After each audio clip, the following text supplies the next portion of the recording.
On the eve of the US-Russia summit, Anchorage became a stage for passionate protests. Crowds gathered, waving placards and Ukrainian flags, condemning the meeting between Trump and Putin at Elmendorf-Richardson Base. Banners boldly declared Alaska stands with Ukraine, reflecting the crowd's solidarity with Ukraine amid its ongoing conflict with Russia. Some protesters drew historical parallels, with signs warning against concessions to Putin, likening them to appeasing tyranny. A massive Ukrainian flag emblazoned with Alaska stands with Ukraine fluttered prominently, symbolizing the protesters' unified stance. The Ukrainian flag was everywhere, even reflected in the sunglasses of determined activists. Activists made their position clear, shouting their support for Ukraine and denouncing Russia's actions. Chants of "Trump, Putin, you can't hide, we charge you with genocide," echoed through the streets, capturing the crowd's anger. This is just grandstanding for Donald Trump. He likes to look good and think he's doing something, but he's not doing anything. And meeting with Putin is, actually, I don't know who's worse in terms of making a deal and not actually adhering to it. So there's two guys in a room, neither of whom can be trusted or can trust each other.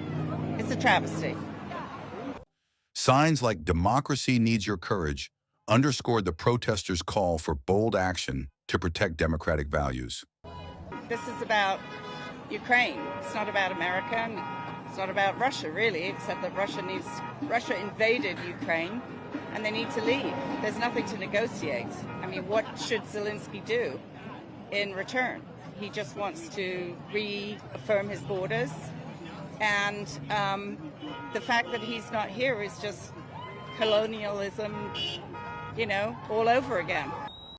Protesters voiced frustration over Zelensky's absence, with signs demanding his inclusion in the summit to represent Ukraine's interests.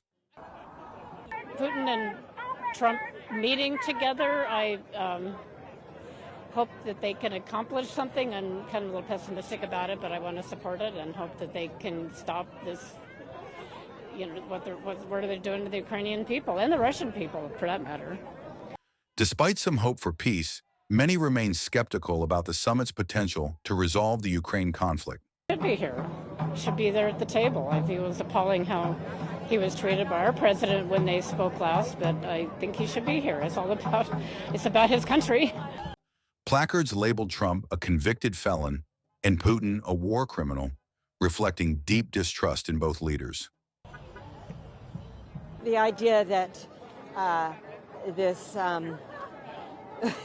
war criminal and felon and what we're now calling the American president is here together. The fact that Putin is in this country at all, and the fact that Trump thinks he can negotiate anything. He can't negotiate himself out of a paper bag. The fact that they're here has me here objecting. The crowd's anger was palpable, with many questioning the legitimacy of the talks. I have fear. I have no hope. I have no hope it's going to solve anything. I am afraid that Trump is going to try to commit to something which he has no right to commit to. Anything that he tries to commit to, he has no right to commit to. U.S. and Ukrainian flags waved side by side, symbolizing solidarity and shared concerns. There are about 50 dogs in line ahead of him for the Nobel Peace Prize. Sarcasm and frustration marked the protests, with some dismissing Trump's diplomatic ambitions outright. My hope is that when Vladimir Putin sets foot in Alaska, that he be arrested for being an illegal alien. Others expressed radical hopes, like Putin facing arrest upon arrival. He realizes that there's no point for him at the moment, and Putin will not talk to Trump with Zelenskyy present. EU flags joined the mix, highlighting global stakes in the Ukraine crisis. America can help, but Trump has failed again and again, and he's insulted Zelenskyy so many times. It's just are we really going to make any progress with Putin, who hasn't even bothered to show up for so many other instances? A band added energy to the protest, performing amid the crowd's chants.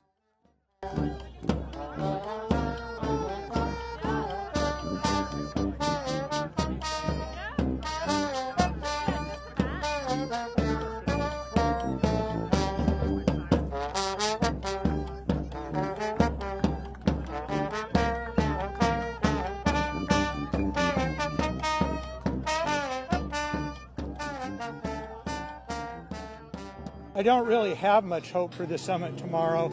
It would be nice to think that Putin would recognize that he's not going to win, but my understanding is that he would lose his grasp on power if he stops the war. Chants linked Ukraine's struggle to broader global issues, amplifying the protest message.